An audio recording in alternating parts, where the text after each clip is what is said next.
Good morning, students. My name is Suryakala Kumari, lecturer in botany from Sri Venkateshwara College of Arts and Science, Amalapuram, affiliated to Adi Kavinana University, Rajahmundry. Today, we are discussing about the first BSc second semester syllabus. The paper title is The Basics of Vascular Plants and Phytogeography. In that, we are already discussed in last classes general characters of the pteridophytes and classification of the pteridophytes, especially Smith classification. Now we are discussing about in this class Lycopodium life cycle. This is the lengthy part. Lycopodium. It means Lycopsida, Lycophyta అనేటటువంటి డివిజన్కి సంబంధించింది. మనకి ఇక్కడ class లైకాప్సిడాకి సంబంధించినటువంటిది అనమాట. What is the systematic position అంటే division వచ్చి టెరిడోఫైటాకి సంబంధించిన division, class Lycopsida, order Lycopodiales, family Lycopodiaceae, genus Lycopodium. This is the systematic position of the Lycopodium. అంటే డివిజన్ వచ్చేమో టెరిడోఫైటా అన్నాం, class Lycopsida, order Lycopodiales, family Lycopodiaceae. మనం discuss చేయబోయేటటువంటి genus వచ్చి లైకోపోడియం. అంటే మీకు ఆల్రెడీ క్లాసిఫికేషన్లో లైకాప్సిడా లైకోఫైటా గురించి డిస్కస్ చేసాం కదా, దానికి సంబంధించిన క్యారెక్టర్స్ ఇక్కడ కనబడుతుంటాయి కొన్ని.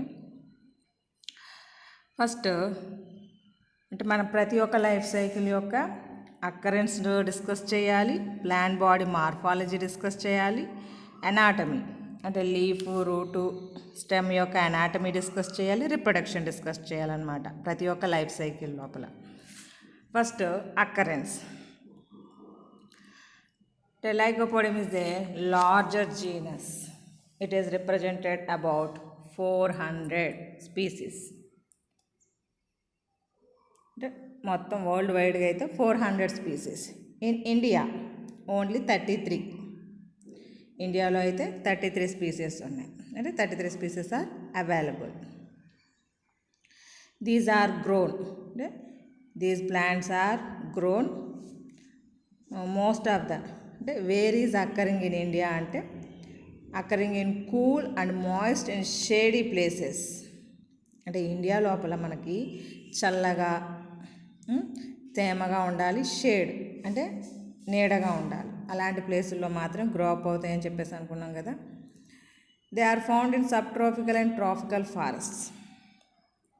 వరల్డ్ వైడ్గా చూసుకున్నప్పుడైతే మనకి ఎక్కువగా సబ్ ట్రాపికల్, ట్రాపికల్ ఫారెస్ట్ లోపల that can widely distributed in sub tropical and tropical forest, but very little amount is present in the Arctic and temperate regions.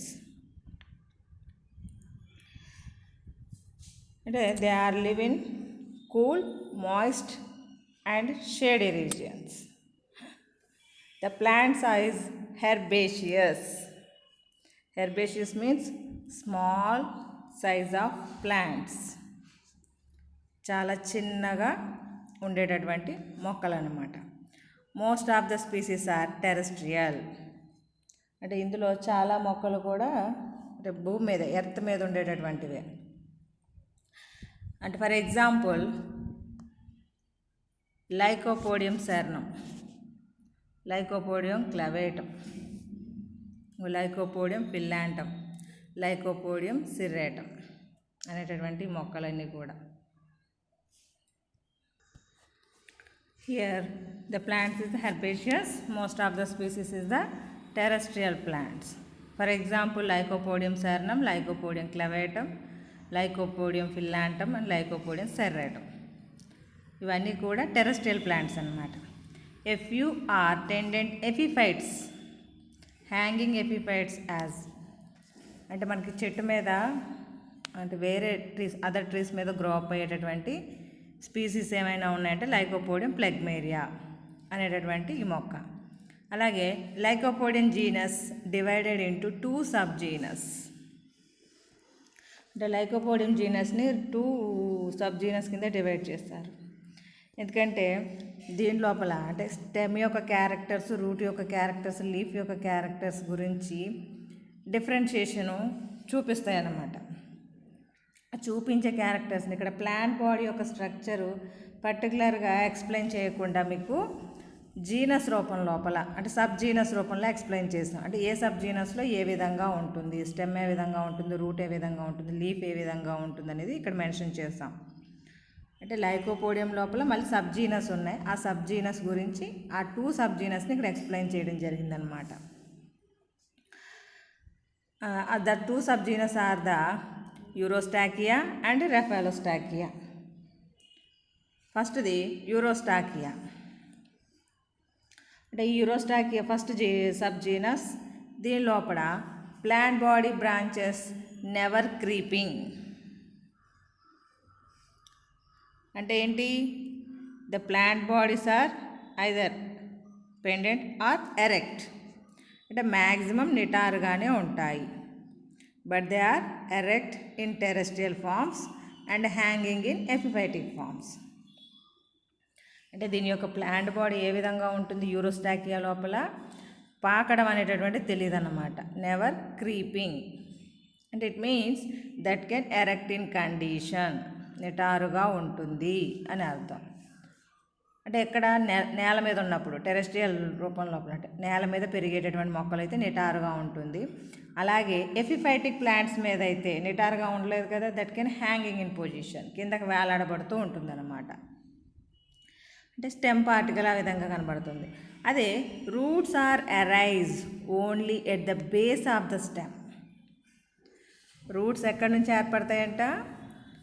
Base of the stem. అంటే that plant body is differentiated into roots, stem and leaves. 3 భాగాల కింద divide అయి ఉంటుంది కదా plant body. Stem part అనేది డైరెక్ట్గా ఉండొచ్చు, లేదా దట్ కెన్ హ్యాంగింగ్ ఇన్ పొజిషన్లో ఉండొచ్చు. ఇక్కడ రూట్స్ అనేటటువంటివి జనరల్గా అందరికీ తెలిసిన విషయమే. స్టెమ్ యొక్క బేస్ భాగంలోనే రూట్స్ ఉంటాయి. అంటే that is used for the establishment on the surface, అతుక్కోవడానికి ఉపయోగపడుతూ ఉంటాయి. They show no specialisation of sporophylls. అంటే ఇక్కడ రూట్స్ అనేటటువంటివి అడ్వాన్షియస్ టైప్ ఆఫ్ రూట్స్ ఉంటాయి. That can arised from the base of the stem. But ఇక్కడికి వచ్చేటప్పటికి లీవ్స్ దగ్గరకు వచ్చేటప్పటికి అంటే నో స్పెషలైజేషను ఏమీ ఉండదంట.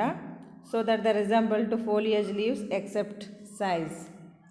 అంటే ఏంటంటే sporophylls almost similar to foliage leaves. అంటే spore bearing leaves, photosynthetic leaves రెండు ఇంచుమించుగా ఒకలాగే ఉంటాయంట. ఒక సైజ్ పరంగా చూసుకున్నప్పుడు మాత్రమే వేరియేషన్స్ ఉంటాయన్నమాట. అంటే it means sporophyll leaves are very small in size, vegetative leaves are large in size. That is the variation. But రెండు కూడా ఒకలాగే కనబడుతూ ఉంటాయి అన్నమాట. అందుకే నో స్పెషలైజేషన్ ఆఫ్ స్పోరోఫిల్స్ అని చెప్పడానికి కారణం జస్ట్ సైజ్ వేరియేషన్ మాత్రమే తేడా ఉంటుందన్నమాట. They exhibit vegetative propagation through bulbils. అంటే మనకి వెజిటేటివ్ ప్రాపగ్యూల్స్ అని చెప్పేసి చదువుకుంటాం, బుల్బిల్స్ అని చెప్పేసి. వాటి ద్వారా మాత్రమే that can undergo the production of the new younger one. అంటే స్పెషలైజ్డ్ స్ట్రక్చర్స్ ఉంటాయి. ఆ స్ట్రక్చర్స్ని ఉపయోగించుకొని అది ఇంకో కొత్త మొక్కను ఏర్పరుస్తుంది. స్ట్రాబిలై అంటే ఇట్ మీన్స్ కోన్స్. స్టెమ్ యొక్క చివరి భాగంలో ఉంటాయి కదా కోన్స్ అనేటటువంటివి, వీటిని కోన్స్ అంటాం. ఇక్కడ కోన్స్ అని రాసి పెట్టాం కదా, వాటిని కోన్స్ అని పిలుస్తాము. మీకు ఇంకా చూపించాలంటే ఇవో ఇక్కడైతే క్లియర్గా కనబడతాయి. ఇవి కోన్స్ అన్నమాట. స్ట్రాబిలై అంటాం లేదా కోన్స్ అంటాం.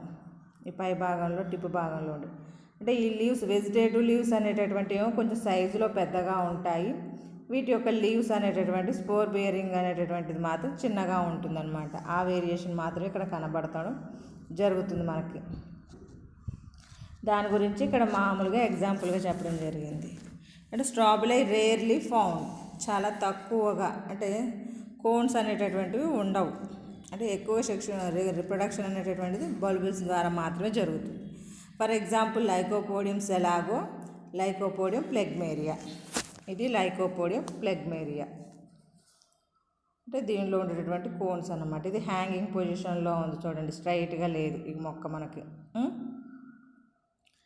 నెక్స్ట్ వచ్చేటప్పటికి సెకండ్ జీనస్, సబ్జీనస్. లైకోపోడియంలో 2 సబ్జీనస్ ఉన్నాయన్నాం కదా. అంటే దీనిలో స్టెమ్ గురించి వచ్చింది, రైజర్స్ గురించి వచ్చింది, లీవ్స్ గురించి కూడా వచ్చింది.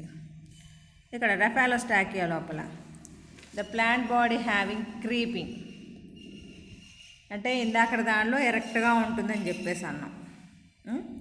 ఇక్కడికి వచ్చేటప్పుడు క్రీపింగ్ ఇన్ కండిషన్, అంటే స్టెమ్ పాకుతూ ఉంటుందన్నమాట. The plant body have creeping stems with erect determination growth profusely branching. Adventitious roots arise along entire length of the plant body. అంటే మనకి రైజైడ్స్ అనేటటువంటివి ఇందాకైతే యూరోస్టాకియాలో మాత్రం బేస్ ఆఫ్ ద స్టెమ్ నుంచి వస్తాయని చెప్పేసి అన్నాం. అంటే roots are arise only at the base of the stem అన్నాం. కానీ ఇక్కడైతే అలా కాదు. Adventitious roots arise all along entire length of the plant body. Plant body ఎక్కడి నుంచి అయినా మ్యాక్సిమం వస్తాయి, అంటే స్టెమ్ యొక్క నోడ్ పార్ట్ ఎక్కడైతే ఉందో ఆ భాగంలోంచి మనకి రైజైడ్స్ వస్తూనే ఉంటాయి. అందుకే అడ్వాంటేజియస్ టైప్ ఆఫ్ రూట్స్ అని చెప్పడం. అంటే స్టెమ్ వచ్చి క్రీపింగ్ కండిషన్లో ఉంటుంది, రూట్స్ అనేటటువంటివి క్రీపింగ్ కండిషన్లో ఉంది కాబట్టి పాకుతూ ఉంటుంది, కాబట్టి నోట్స్ ఎక్కడైతే ఉన్నాయో ఆ నోట్స్ పార్ట్ నుంచి అన్నిటి కూడా రైజైడ్స్ ఫార్మేషన్ జరుగుతూ ఉంటుంది అన్నమాట. Next in this bulbils are rarely, అంటే ఇక్కడ బుల్బిల్స్ అనేటటువంటివి ఉండవు అన్నమాట, చాలా తక్కువ శాతం. ఏంటంటే కోన్స్ ఫార్మేషన్ ఎక్కువగా ఉంటుంది. The sporophylls are differ from the foliage leaves, అంటే ఫోలియేజ్ లీవ్స్ అనేటటువంటివి మనకి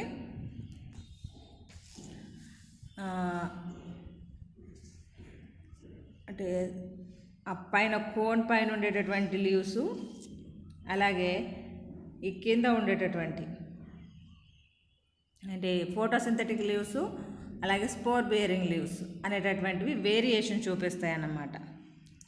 ఒకేలాగా ఉండవు, వేరువేరుగా ఉండడం జరుగుతుంది. స్ట్రక్చర్ పరంగా కూడా వేరియేషన్ చూపిస్తుంది. స్టెమ్స్ కానీ రూట్స్ కానీ డైకోటమస్ బ్రాంచింగ్ అనేటటువంటివి చూపించడం జరుగుతుందన్నమాట. ఇక్కడ రఫాలోస్టాకియాకి ఎగ్జాంపుల్ కింద లైకోపోడియం క్లవేటం, లైకోపోడియం ఇన్అండేటం అనేటటువంటి వాటిని ఎగ్జాంపుల్గా మనం మెన్షన్ చేసుకోవచ్చు. అంటే ఏంటి, రూట్స్ అనేటటువంటివి డైకోటమస్ బ్రాంచింగ్ చూపిస్తే స్టెమ్ కూడా డైకోటమస్ బ్రాంచింగ్ చూపిస్తుంది మనకి ఇక్కడ. అంటే మీకు ఇక్కడ సబ్జీనస్ బేస్గా చేసుకుని ప్లాంట్ బాడీ యొక్క క్యారెక్టర్స్ ఎక్స్ప్లెయిన్ చేయడం జరిగింది. అంటే ఒరిజినల్గా ప్లాంట్ బాడీ అనేటటువంటి క్యారెక్టర్స్ ఇవ్వకుండా 2 సబ్జీనస్లో ఉండేటటువంటి ప్లాంట్ బాడీ క్యారెక్టర్స్ని ఎక్స్ప్లెయిన్ చేసాం. నెక్స్ట్ లీవ్స్ వచ్చేటప్పుడు అంటే ఇక్కడ మనం sporophylls are differ from the foliage leaves, అంటే డిఫరెన్షియేషన్ చూపిస్తాయి అని చెప్పేసి చెప్పాము. నెక్స్ట్ ఇక్కడైతే కానీ క్యారెక్టర్స్ చెప్పలేదు కదా, అందుకోసం అని చెప్పేసి ఇక్కడ లీవ్స్ యొక్క క్యారెక్టర్స్ మెన్షన్ చేశాను నేను.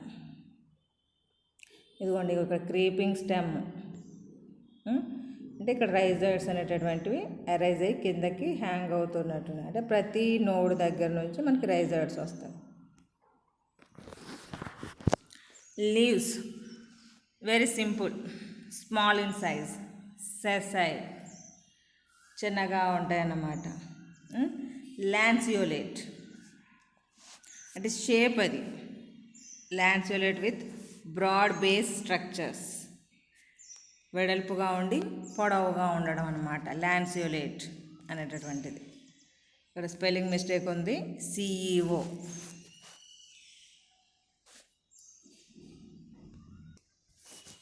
అంటే లీవ్స్ అనేటటువంటివి లాన్సియోలెట్ షేప్లో పొడవుగా ఉంటాయి అన్నమాట. కొంచెం బేసు అంటే విత్ బ్రాడ్ బేస్ స్ట్రక్చర్స్, అంటే వెడల్పుగా ఉంటుంది బేసు, అంటే P12 దగ్గర వెడల్పుగా ఉండి పొడవుగా ఉండేటటువంటి కండిషన్ అనమాట.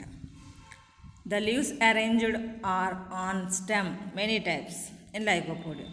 అంటే లీవ్స్ అరేంజ్మెంట్ అనేటటువంటిది రకరకాలుగా ఉంటుందన్నమాట. అంటే కొన్ని స్పైరల్గా ఉండొచ్చు, కొన్ని డెక్యూసేట్ అరేంజ్మెంట్ ఉండొచ్చు, అంటే రకరకాలుగా ఉండడం జరుగుతుంది. అంటే ఫిల్లోటాక్సీ అంటాం. The arrangement of leaves on the stem, మనం సింపుల్గా ఫిల్లోటాక్సీ అని పిలుస్తాం. ఇక్కడ lycopodium క్లవేటం leaves are spirally arranged. ఇక్కడ సెకండ్ ప్లాంట్ ఉంది కదా, దిస్ ఇస్ ద లైకోపోడియం క్లవేటం.